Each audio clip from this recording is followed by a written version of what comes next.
नमस्कार दोस्तों, आज हर तरफ एक ही सवाल गूंज रहा है। सोने का दाम कहां तक जाएगा? अब गिरावट की अफवाहें कौन फैला रहा है और क्या वाकई में सोना खरीदना घाटे का सौदा हो सकता है? आज इन्हीं सवालों पर करेंगे विस्तार से चर्चा। वीडियो को अंत तक जरूर देखिए ताकि आपके समझ की परतें जरूर खुल जाएं। क्यों छा गया है सोना?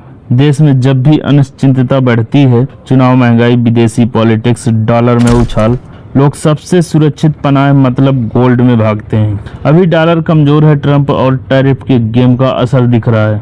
आरबीआई जैसे बड़े बड़े बैंकों, यहाँ तक कि चीन, कजाकिस्तान और दूसरे देश भी रिकॉर्ड तोड़ सोना खरीद रहे हैं, लेकिन सिर्फ डर के मारे है या इसमें कोई गहरी चाल छुपी है? अब इसमें हम डाटा की असलियत पहचानेंगे कि दाम कहां तक पहुंच सकता है। सिर्फ पिछले एक साल में सोने ने 50% से ज्यादा की तेजी दिखाई है। अप्रैल में 10 ग्राम गोल्ड जहां 96,000 रुपए में था, आज वहीं 1,20,000 में पहुंच गया है। रेडियो, टीवी में मेकिंग चार्ज फ्री के एड्स, बाजार में भीड़, खुदरा खरीदारी में भारी गिरावट अब बस रिटर्न का सपना है। लेकिन 2012-13 में 9 महीने में ही 25% गिर चुका था और 1979 और 1980 के बाद 25 साल तक दाम उस लेवल पर वापस नहीं आ सका।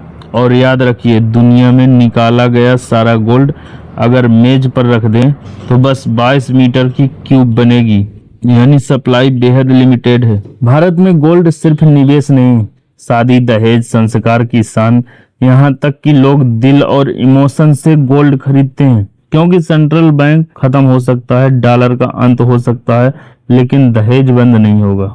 अगर ये बात सही हो तो कमेंट में यस जरूर लिखिएगा। 24,000 टन ज्वेलरी गोल्ड सिर्फ भारतीय महिलाओं के पास है, यानी दुनिया का 11% सोना सिर्फ महिलाओं के पास है। क्या गिरावट निश्चिंत है? डर और हकीकत क्या है? फिलहाल हर तरफ दो गाड़ियां चल रही हैं। एक गैंग कह रही है सोना खरीदते चलो और ऊपर जाएगा, और दूसरी गैंग कह रही है रुक जाओ, अभी गिरावट आएगी। पिछले 40 सालों में कई बार 25 से 45% गिर चुका है। 2008 के ग्लोबल क्राइसिस, 2014 फेडरल रिजर्व द्वारा पॉलिसी बदलना सबकी वजह से गोल्ड गिरा है। 2024-2025 में रूस, चीन, इंडिया ने गजब की खरीदारी की, लेकिन प्रॉफिट बुकिंग, डॉलर रिकवरी और अचानक सेंट्रल बैंक की बिक्री बड़े बदलाव लाते हैं।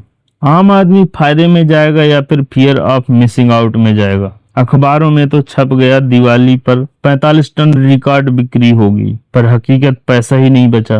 सैलरी ग्रोथ कम, महंगाई ज्यादा, शादियों के सीजन में खरीदारी 50 से 60% तक गिर गई। बैंक एफडी टूटी, फिर भी कईयों की रिटर्न का सपना दिखाया जा रहा है।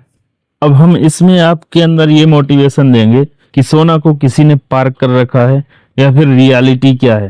देखो, सुपर अमीरों ने गोल्ड में पैसा पार्क कर रखा है, जैसे गाड़ी खड़ी कर दी हो। मिडिल क्लास ब्याज की उम्मीद में इमोशन से खरीद रहा है और नुकसान में भी खुश है। एआई और ऑटोमेशन से नौकरियां जा रही हैं, लोग बेरोजगार हो रहे हैं, लेकिन शादी, दहेज, परंपरा के दबाव से खरीदारी बंद नहीं हो रही है। आखिर लोगों को करना क्या चाहिए? आज आरबीआई के पास दुनिया का 7वां सबसे बड़ा गोल्ड रिजर्व है, लेकिन जैसे ही बैंक बेचना शुरू करे दाम गिर सकते हैं। इंसानी मनोविज्ञान है और आर्थिक अनिश्चितता गोल्ड का बार बार चमक और गिरावट दिलाते हैं।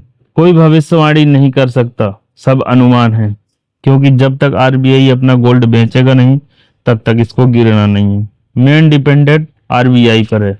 अब आरबीआई शायद ये भी हो सकता सोच रहा हो कि अभी और महंगा होने देते हैं फिर बेचेंगे, क्योंकि फायदे के लिए तो हर कोई सोचता है ना। अब इसमें आपका क्या मानना है? कमेंट में जरूर मेंशन करना। आखिरी में सवाल है मेरा, क्या आपको लगता है गोल्ड आगे भी रॉकेट की तरह भागेगा या फिर गिरावट का समय आ गया है? क्या आप शादी और परंपरा के लिए खरीदते हैं या निवेश के लिए? नीचे कमेंट में अपनी राय जरूर शेयर करें। प्लीज वीडियो पसंद आया तो वीडियो को लाइक और चैनल को सब्सक्राइब करना ना भूलें। और याद रखें, निवेश का हर फैसला सोच समझ कर ही लें। धन्यवाद दोस्तों।